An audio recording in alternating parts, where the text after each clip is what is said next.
নমস্কাৰ বন্ধু বান্ধৱীসকল, মই মধুনাথ। আজি মই আপোনালোকৰ সন্মুখত জীৱনৰ মূল মন্ত্ৰৰ বিষয়ে ক'বলৈ ওলাইছোঁ। জীৱনতনো কি এনেকুৱা 10টা কাম কৰিব লাগে যিটো কৰিলে আমাৰ জীৱনটো সুখময় হয়। তেতিয়া শুনি থাকক। প্ৰথমতে আহিছোঁ এটি সুন্দৰ চিন্তালৈ।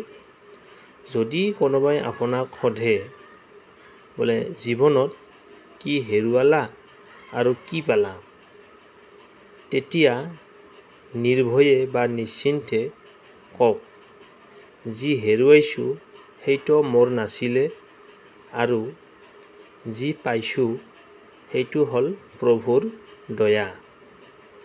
আমি যি হেৰুৱাওঁ আচলতে সেইটো আমাৰ নহয়, আন কাৰোবাৰ থাকে। সেইকাৰণে আমাৰ বস্তুবিলাক হেৰাই, সেইটোক লৈ দুখ কৰি নাথাকিব।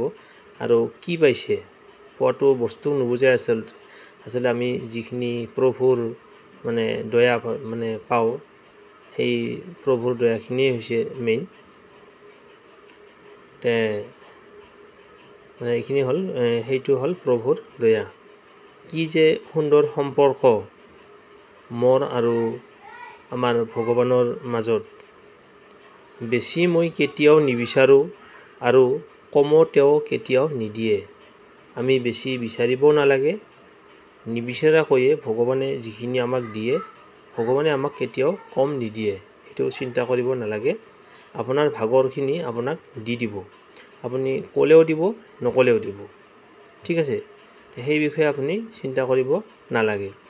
এতিয়া শুনক জীৱনৰ মূল মন্ত্ৰ।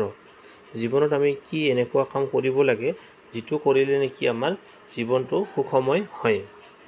1 নম্বৰতে আহিছোঁ,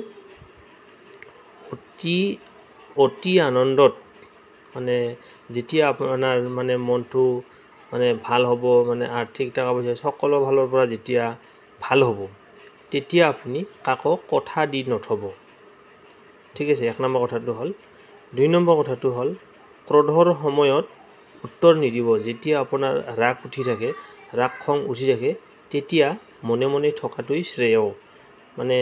যদি ৰাগৰ খঙৰ ভমকত যদি আপুনি কিবা এটা কৈ দিয়ে, সেই কৈটো দিলে, কিন্তু সেই কোৱাটো ঘূৰি নাহে কেতিয়াও, আৰু সেই কথাটো ৰৈ থাকি যায়।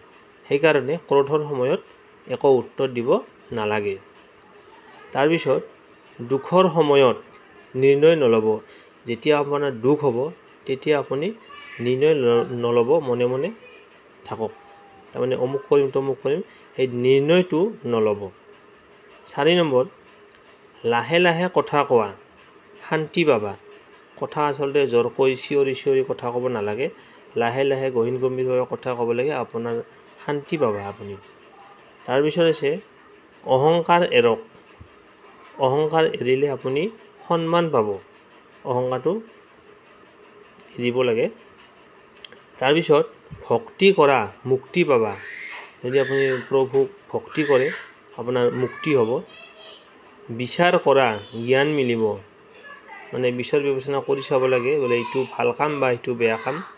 আনক মই বিচাৰক হ'ব কোৱা নাই বাৰু, বিচাৰ কৰি চাব দিছোঁ। নিজৰ জীৱনত যিবিলাক ঘটনা হৈ থাকে, সেই বিচাৰবিলাক নিজৰ বিচাৰটো নিজে কৰি চাব লাগে, আপোনাৰ জ্ঞান মিলিব। তাৰপিছত সেৱা কৰা, শান্তি পাবা। সেৱা আপোনাৰ সেই মানুহক ভৰিত ধৰি সেৱা কৰা, এইটো কথা কোৱা নাই। সেৱা হৈছে কি, যিসকলৰ গৰীব শ্ৰেণীৰ মানুহ আছে, নোখোৱাকৈ আছে, তাহাঁতক এসাঁজ এমুঠি ভাত দিয়াটো সেই এটা সেৱা হ'ল। দুখীয়াক দান কৰাটো সেই এটা সেৱা হ'ল। সেৱা কৰিব দিছে। সেৱা কৰিলে শান্তি পাবা, মনটো শান্তি হয়। এবাৰ সেৱা কৰি চাবাচোন, তেতিয়া গম পাবা। তাৰপিছত আছে সহ্য কৰা। সহ্য কৰাটো এটা ভাল গুণ। দেৱতুল্যৰ অধিকাৰী হ'বা। যদি সহ্য কৰা, আপুনি দেৱতাৰ নিচিনা অধিকাৰী হ'ব। সন্তুষ্ট থাকা, সন্তুষ্ট থাকিব দিছে। সন্তুষ্ট থাকিলে সুখ পাবা। ঠিক আছে, এই কথাখিনি মানি চলক। দেখিব আপোনাৰ জীৱনৰ পৰা দুখ কষ্ট, অভাৱ অনাটন, মনোমালিন্য, পিতা পুত্ৰ হওক, স্বামী স্ত্ৰী মনোমালিন্য আদি সকলো নাইকিয়া হৈ গৈছে।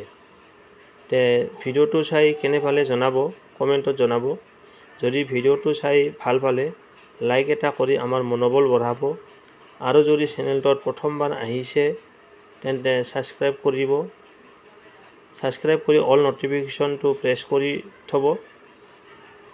তাৰপিছত আপোনাৰ লগতে আন 10জনৰ উপকাৰ হোৱাকৈ ভিডিঅ'টো শ্বেয়াৰ কৰি দিব। আজিলৈ বিদায় লৈছোঁ। আকৌ লগ পাম অন্য এটা নতুন ভিডিঅ'ত। ধন্যবাদ। জয় শ্ৰীৰাম।